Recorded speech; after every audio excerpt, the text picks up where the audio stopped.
Welcome back, ladies and gentlemen. This is Victor Bravo and Amanda Bravo with the Bravo at Heart podcast. Thank you for tuning in.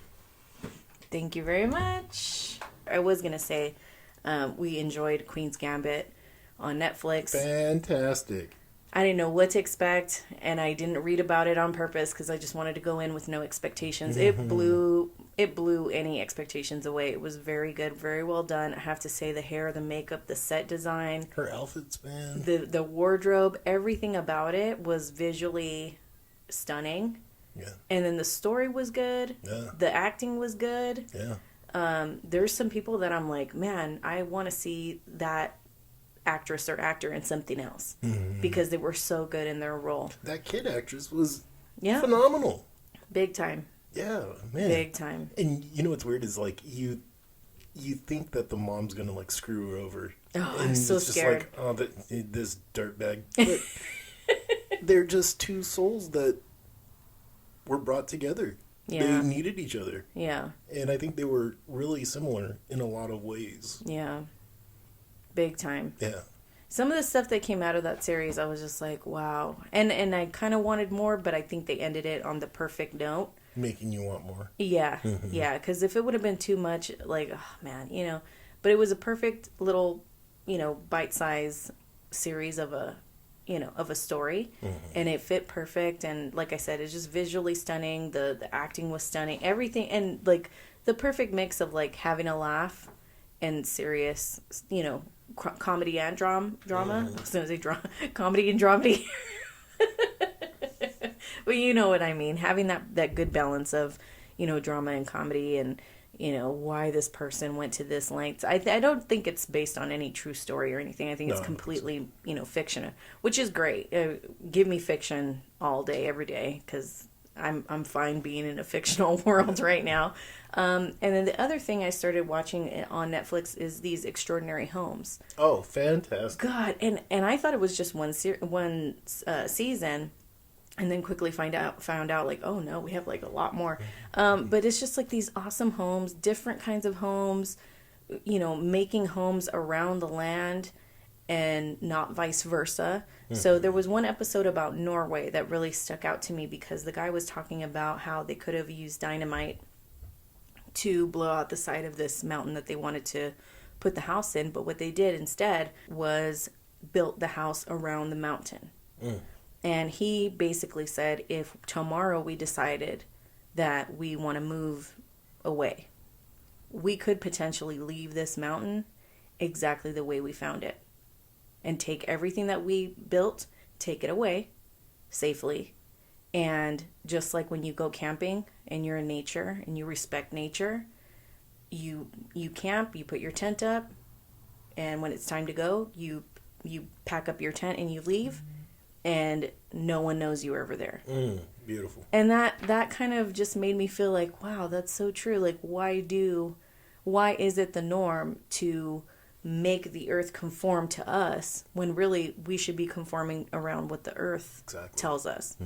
And I know that, you've been kind of researching the idea of, domes and, all that stuff when it comes to making homes, as far as using like more sustainable, natural building materials. There's a whole movement going on that I think is really cool because it's going against that idea of forcing the issue and forcing your will on the earth, and instead listening to what the earth says and say, okay, this place is perfect for X, Y, and Z type of home, and we're gonna build around a tree, or we're gonna build around this mountain or this hill, or we're gonna use this cave to our advantage, or whatever it is. And that's like super cool to me. I'm so glad we're in this movement now of like trying to live in agreement with the earth instead of against it. Yeah, there's a lot of architects in Mexico and Costa Rica, the Philippines, Puerto Rico. They are purposely not cutting down trees. Yeah. And building their homes around the trees. Yeah. And making them part of the home. And that's awesome to me. Yeah. And I love the idea of the huge windows where you slide them all the way open and you have no visual idea of where the inside ends and where the outside starts. That's cool. There was this really cool place in India, and they had this huge, well, basically it's a house on these concrete stilts, for lack of a better word. And so everything is up high, and they have these huge, views of just awesome nature. Just, I mean, the views are just spectacular. And the guy was talking about how they basically decided to make this whole thing out of concrete and use the rocks that are in the region in the concrete. And so they have this type of concrete and that type of concrete, and then they have this huge, what do you call that, the pool, Negative edge or infinity pool. Infinity pool. And she was at, one of the hosts was asking, well, why did you put the pool up on these pedestals, up high? And Because I can, bitch. Yeah. Well, what he said was that, in the dry season, the rats and vermin and snakes and all that stuff there's no water. So anywhere that has water, they will congregate. And so that's kind of like a protection from those type of animals getting in their pool, is to have it up high. Because anything ground level that has water, they will find it. They're taking over. They're finding it, yeah. Give me the keys to yeah. the pool. Taking over. You'll find all these snakes in your pool. But yeah, I mean, they went to Israel. This home in Israel was like amazing. This place in Sarasota, Florida was like ultra modern, with all it was like the huge white building with all the little square blocks cut out of it. Yeah. Man, that was cool. So it just gives you like all these ideas of like stuff when we do finally build, what we want to build. Yeah. It gives you so many ideas and so much insight into like what to expect. Yeah, and it's weird because Amanda's been playing this game. It's an app where you design rooms. They give you a space, and then you pick the furniture and design it the way you want, and then they rate you at the end. And I remember when she was getting a lot of 2s and a lot of 2.3s, but she's been doing it for a while, and then she shows me these rooms that she's designing in these houses, and I'm like, oh my god, you can see that in a magazine, and that's really cool. It's fun. Yeah. So there's a guy, his name was Nader Khalili, and he was an Iranian architect, and NASA hired him to build structures or homes outside of Earth, and he came up with a technique called Super Adobe. And basically what it is he says dirt in the hands of a wise man becomes gold. So he says one of the things that he says is dig your swimming pool and build your house. So you take these polypropylene bags, think of them as like a rice sack, and you fill it with, you're not supposed to call it dirt, it's called earth. Earth, yes. So you fill it with earth, and you get a compass, so you drive a stick into the floor, and then you figure out how big of a circle you want, and then you take a stick and drag it to the end of the line. So let's just say if it's a 20-foot, 40-foot circumference, you would make a perfect circle, and then place the bags on that circle, and then you use the compass to keep your line straight. Right. And you just build up in a dome, and you can create arches and hallways, and you can do underground. You can dig underground rooms and all kinds of cool stuff. And if you look up dome houses, anywhere, Pinterest, I found some really cool ones, and they just explain, how versatile it is. You can pretty much do whatever you want.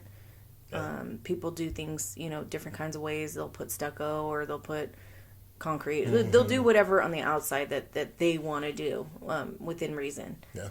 And so you can really get creative. So we've talked about them before, but My Little Homestead, that's a YouTube channel that we've mentioned on here before, and we watch them every week, and they're always doing something, and they do their own thing. They do their own style. They do colors, bright colors that they like, and they have a tree in the middle of their kitchen. on purpose. And it's pretty cool because it's their personality, it's their style. It might not be your style or my style, but it's their style and they like it. And they can change it whenever they want. That's the other thing too, is like they can make modifications whenever they want because they're in charge. That's kind of cool. Yeah. There's another guy named Mike Reynolds, and he's out of New Mexico. And he developed a building technique called Earthship. Yes. And that's where they pound tires in like a U shape or like the shape of a half pipe laying on its side. And they'll build it like 10, 12, 13 feet tall.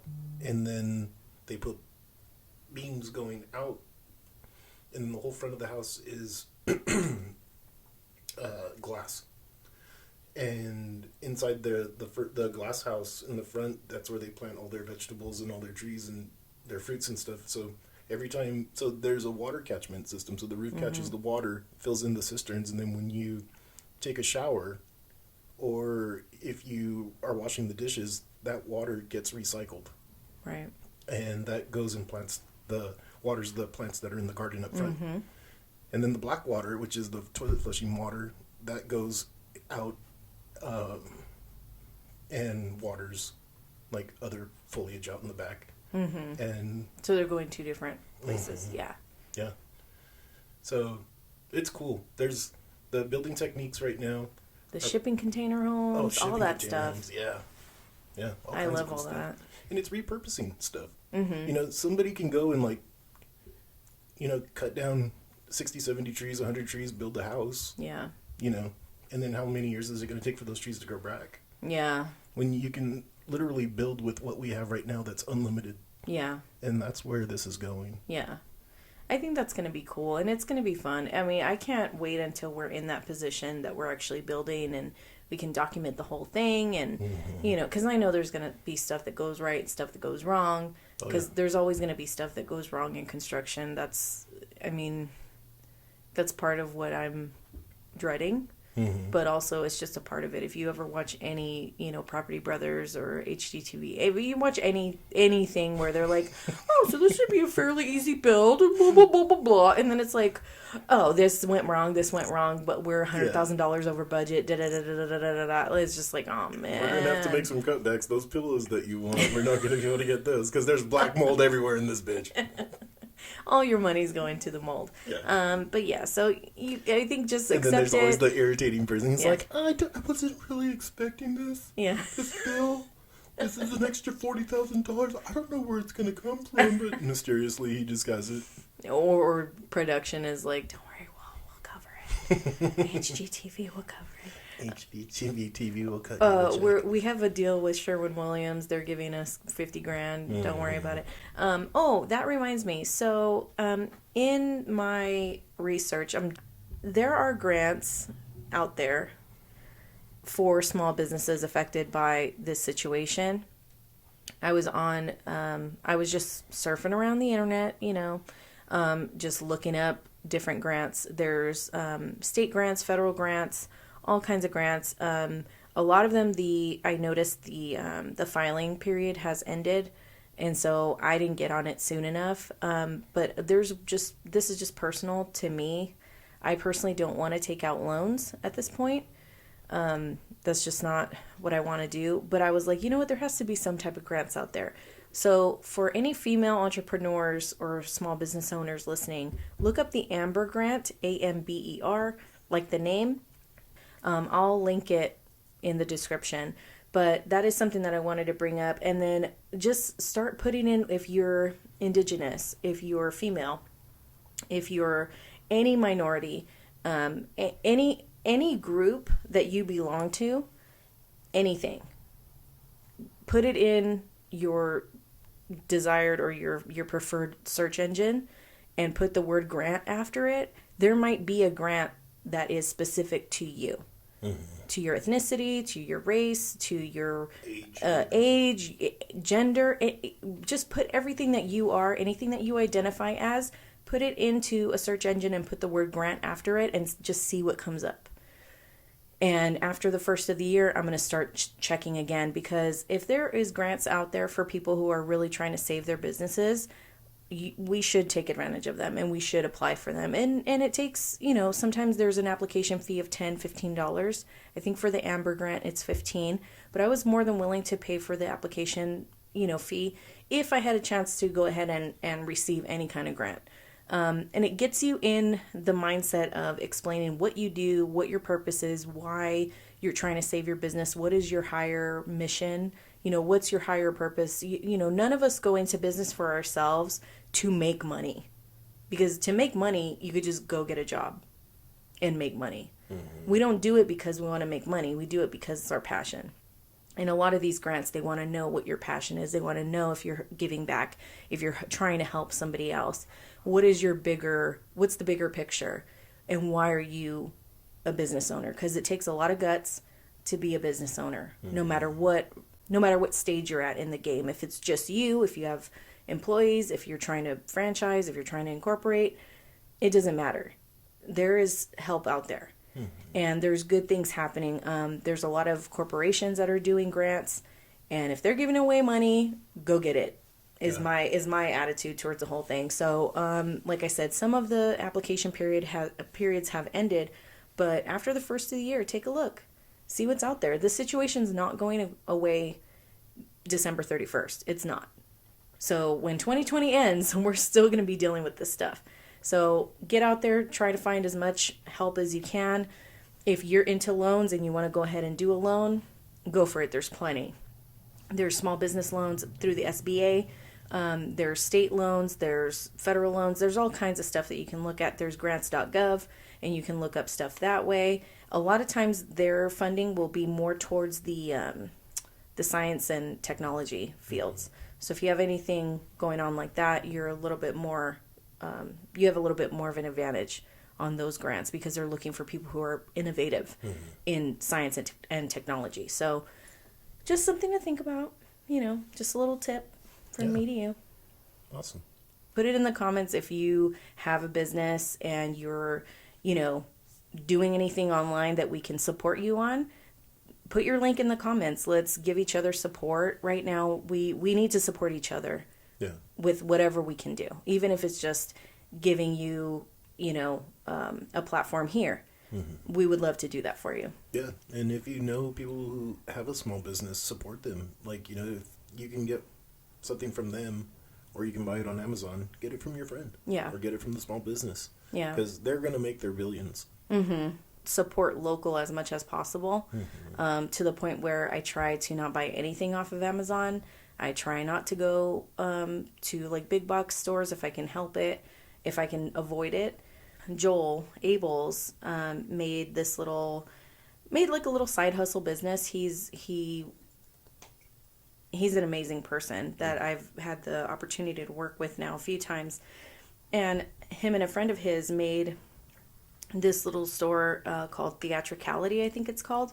And in Clovis, they'll I don't know if they're having it anymore, but they were having like a little farmer's market, crafts market that's cool. In Old Town Clovis. And so when he advertised it, shout out to Jay Daniel. Yeah, Jay Daniel and Joel.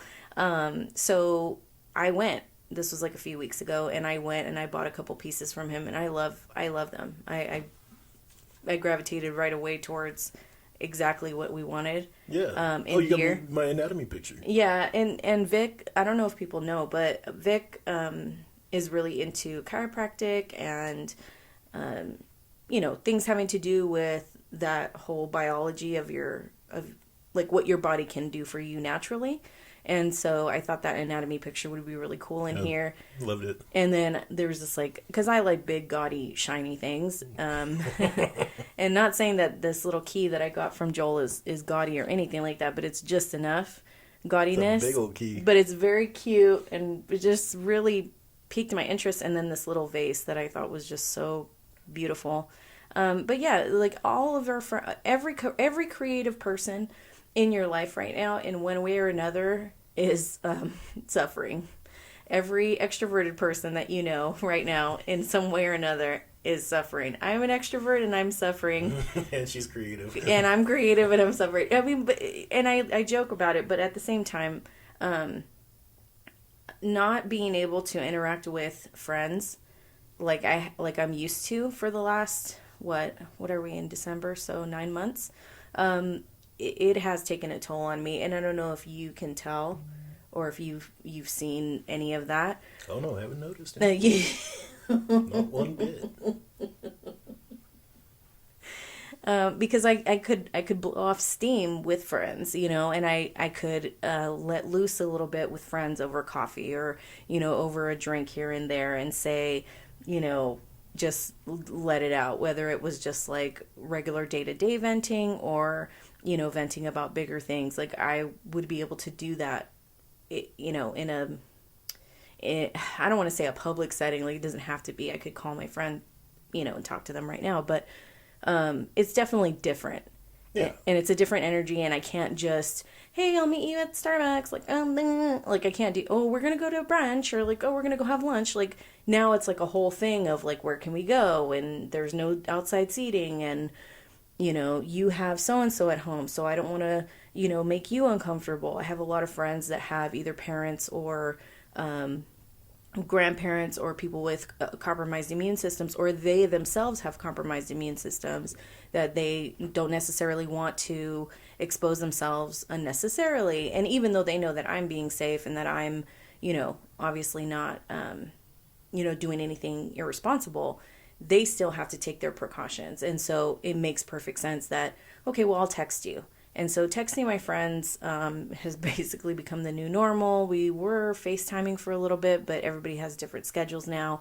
The kids being in distance learning school, now everything's all up in the air. If you have kids, I feel for you. I really feel for you if you have kids. And, we know from experience that the distance learning is tough on some of these kids more than others. Mm-hmm. And so this is all just a big love fest for you guys. If you need to vent anywhere, you can vent to us. And, for my fellow extroverts out there, what are you guys doing to fill that, little void? I know if I can, I will, get into a 6-hour, Netflix binge. And I understand what that's about. I'm not ignorant as to what that's doing. I'm dissociating, and I'm kind of burying my head in the sand to kind of make myself feel safe. And so I have been doing a lot of research on why I'm doing those things and try to like cut back a little bit. And then like certain days, like today, I allowed myself to have a little bit of that. But you got to do what you got to do. And I know you're an introvert. So what are some of the things that have helped you? Because you've been working since about April. You went back to work. Yeah. So I have the opposite problem of Amanda, because when I'm out in front of people or with people at work, like it's hard for me. And I'm talking constantly all day, so when I come home I'm tired, I'm exhausted, and I don't want to talk. And Amanda's like, and guess what I did, and this happened, and did you see the link that I sent you, and blah, blah, blah. I got this email from this person. And it's like, whoa, because I've had my ears beaten all day from just being at work. But I think I've gotten a little bit better at letting you have your moment. No, definitely, no. Yeah, but so there's a balance there. I like my solitude. But you're my favorite person, so it's easy for me to spend time with you, and that's not like laborious, or I'm not like dreading spending time with you at all. Right. But yeah, I do like my alone time. Yeah. So what I've been doing now is like, when you get home, just be like, oh, okay, la la la, and then you have your alone time. You have your little alone time, and then when you're ready to hang out, because me understanding that an introvert recharges their battery alone, and an extrovert recharges their battery with people, that made me understand you 10 times better. And so I do want you to recharge your battery before we hang out.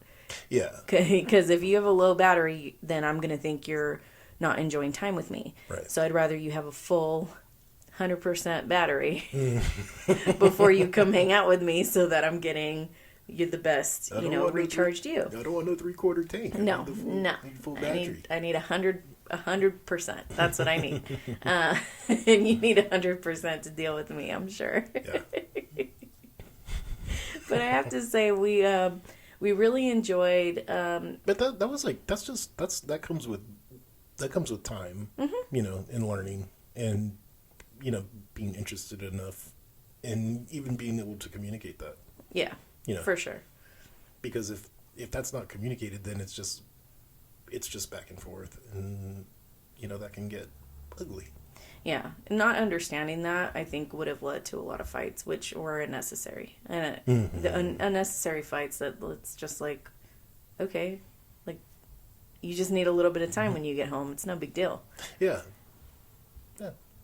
So that's cool. I'm always glad that we figured that out. Mm-hmm. So we wish you well, everybody. Thank you for listening. Thank you for hanging out with us. Make sure if you have any questions or anything that we talked about, or if you just want to say hi or what's up, leave them in the comments below.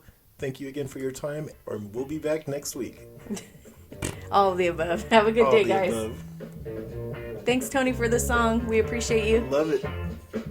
If you would like to support the podcast, the easiest ways are the usual ways. Like, comment, share, subscribe, all that good stuff. Tell a friend, tell two. We really do appreciate it. Also, you can join our Patreon for extra exclusive content and maybe a couple of thank you gifts as well. That Patreon link will be in the description of wherever you're listening to or watching this podcast. If you want to start your own podcast, we did it with Buzzsprout, and so can you. Use our link that's in the description and get a $20 Amazon gift card if you sign up for a paid plan and help support our show. We've had an excellent experience with Buzzsprout, and we think you will too. Join over 100,000 podcasters already using Buzzsprout to get their message out to the world. Shout out to Tony Montanez for our amazing, wonderful, and oh so soulful theme song.